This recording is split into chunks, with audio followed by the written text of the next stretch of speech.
Well, my dear friends, on Sunday I shall be wishing everybody a happy new year because, of course, the church does indeed begin a new year, completely out of kilter with modern sentiment, although in fact, actually, even in our nation, the new year was celebrated on the 25th of March.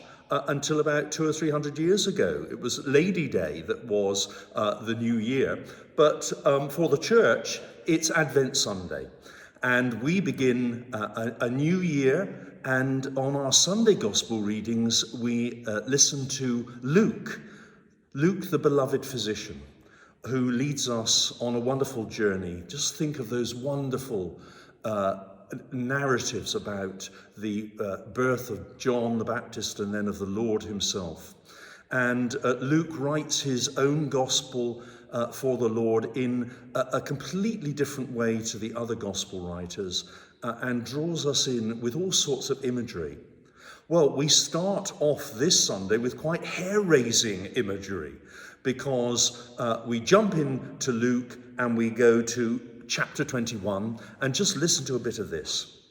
Jesus said to his disciples, "There will be signs of the sun, the moon, and the stars, and on the earth distress among nations, confused by the roaring of the sea and the waves. People will faint from fear and foreboding of what is coming upon the earth, for the powers of the heaven will be shaken.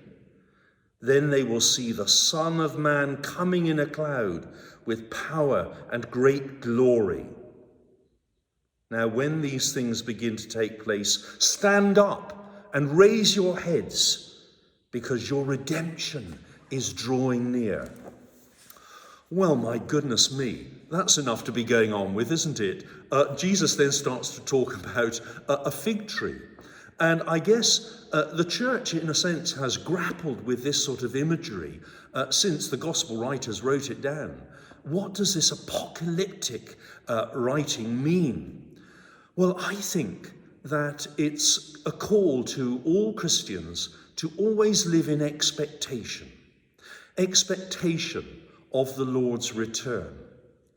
And that comes in all shapes, forms and sizes and is a personal fit to each one of us, because actually we welcome the Lord into our hearts. We're the ones who make a difference to the world on his behalf and in the call of our faith. So we are called to lift up our heads and rejoice. And I think that's the wonderful imagery of Advent at work, that season that leads up to the celebration of the birthday of the Lord on Christmas Day. So as we begin Advent, my dear friends, when we look at the world, we know that like perhaps never before in modern history, has the message of Christ been more relevant and more needed. And you and I are agents of the call to reveal the love of Jesus Christ in the way that we touch other people's lives.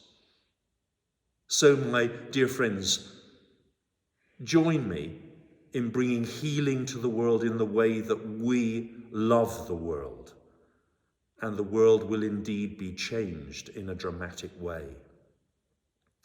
Now, this coming Sunday, we have 3 services plus 2 baptisms. We have our 8 o'clock and our 9:45. 9:45, of course, will be live streamed on Zoom via the Zoom button on the church website, www.holytrinitycookfield.org. And also our Advent Carol service at 6 o'clock in the evening. That will be live streamed also. It's always a really wonderful occasion with beautiful Advent music and lovely readings to lead us on a journey from darkness to light. So do join us for that as well. And in the meantime, rejoice, because the Lord is at hand and the Lord loves you beyond measure. God bless everyone. Bye.